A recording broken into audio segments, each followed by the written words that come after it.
Hola, ¿cómo están? Hoy comenzamos a meditar en un nuevo libro, la Epístola a los Hebreos.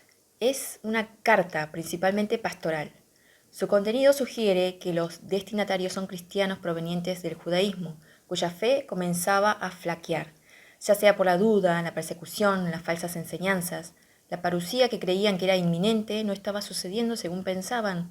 Al parecer, conocían el Antiguo Testamento, se mencionan las leyes mosaicas y además estas personas habrían escuchado del Evangelio de Jesucristo. Quizás se trataría de una segunda generación de cristianos, o por lo menos que poseen una base bíblica, como muchos de nosotros. La carta de los Hebreos comienza así. Dios, habiendo hablado en otros tiempos muchas veces y de muchas maneras a los padres por los profetas, en estos últimos días nos ha hablado por el Hijo, heredero de todo y quien participó en la creación del universo. Es el Creador quien sostiene la creación y quien la limpia del pecado. Todo esto lo sabemos, igual los destinatarios de Hebreos, pero algo pasó que fue necesario que se escriba esta carta. Nos va a ayudar a conocer un poco sobre el pensamiento judío y su contexto. Dios usó muchos medios para enviar sus mensajes a las personas de la época del Antiguo Testamento. Le habló a Isaías en visiones, a Jacob en un sueño y a Abraham y a Moisés personalmente. Los judíos, familiarizados con esas historias, no tenían dificultades para creer que Dios todavía seguía revelando su voluntad. Pero les resultó asombroso pensar que Dios se había revelado por medio de su Hijo, Jesucristo.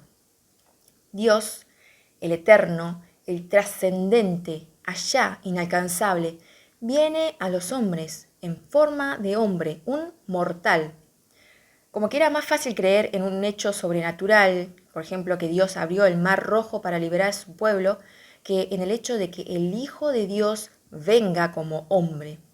El Mesías, que tanto habían esperado por siglos, había llegado, pero de la manera menos esperada por los judíos. Con Jesús se cumplen las promesas de Dios y culmina su revelación. Cuando lo conocemos, tenemos todo lo que necesitamos para ser salvos de nuestro pecado y tener una perfecta comunión con Dios. Es la plena revelación de Dios. Esto es completa, es perfecta. No es posible tener una visión clara de Dios sin mirar a Cristo.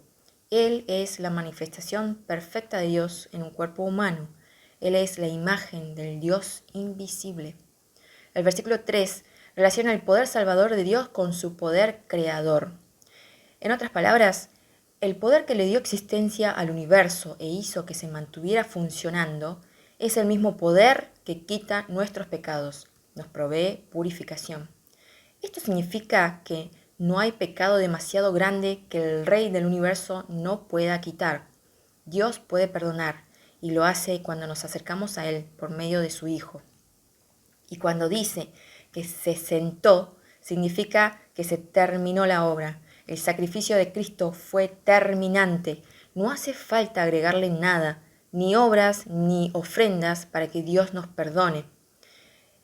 El versículo 4 sigue, el nombre más excelente que heredó Jesucristo es Hijo de Dios, otorgado por el Padre. Es superior a los nombres y títulos de los ángeles. Parece que habían falsos maestros en muchas de las primeras iglesias que enseñaban que solo era posible comunicarse con Dios por medio de los ángeles. En lugar de adorar a Dios directamente, los seguidores de esas herejías reverenciaban a los ángeles. Hebreos denuncia estas enseñanzas como falsas. Algunos enseñaban que Jesucristo era el ángel de mayor rango de Dios, pero Jesucristo no es un ángel superior, es superior a los ángeles. Jesucristo es Dios. Solo Él es digno de nuestra adoración. No adoramos a los ángeles. Versículos 5 y 6. Jesucristo dice que es el primogénito de Dios. ¿Por qué es importante decir esto? En las familias judías, el hijo primogénito mantenía el lugar de más alto privilegio como también de responsabilidades. Los cristianos judíos al leer este pasaje comprendían que como primogénito de Dios, Jesucristo era superior a cualquier ser creado. Él es el primero en resucitar. Entonces, Jesucristo es superior a los ángeles y es superior a los seres humanos. Versículos 10 al 12. El autor de Hebreos cita el Salmo 102. Allí considera a Dios como el que habla y aplica sus palabras al Hijo Jesucristo.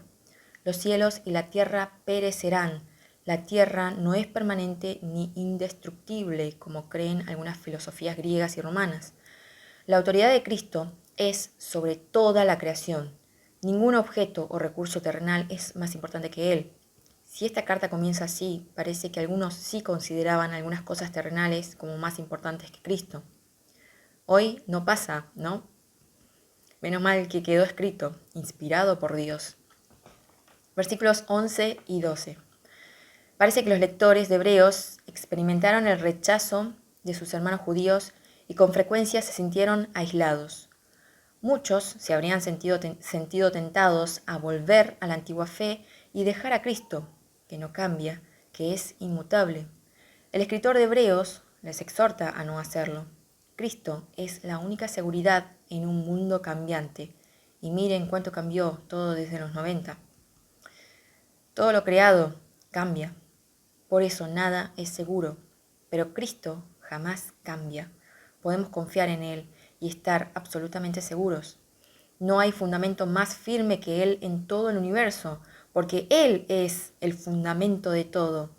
Todas las cosas fueron hechas por medio de Él y para Él, incluso los ángeles. Cristo existía antes de todas las cosas, y Él es quien mantiene todo en orden, hace que todo sea coherente. Todo esto ya lo hemos escuchado antes. Entonces, ¿por qué dudamos? Dios es fiel, su palabra es eterna. Clama a mí y te responderé, y te revelaré cosas grandes e inaccesibles que tú no conoces. Acérquense a Dios, y Él se acercará a ustedes. Menos mal que Cristo no cambia. ¿Cómo soy yo? Hoy te perdono, mañana no. Lo que hoy digo, mañana ya no vale. En cambio, su carácter, el carácter de Cristo, su amor a nosotros, su justicia y su misericordia con nosotros, a pesar de que no lo merecemos, no cambia. Podemos confiar que Él siempre nos va a ayudar cuando lo necesitemos y nos va a perdonar cuando caigamos. Hermanos y hermanas, Dios los bendiga por medio de estas meditaciones y a medida que avancemos por la epístola a los Hebreos, permitamos que el Señor nos guíe y nos lleve hacia una fe inquebrantable. Bendiciones, buen fin de semana.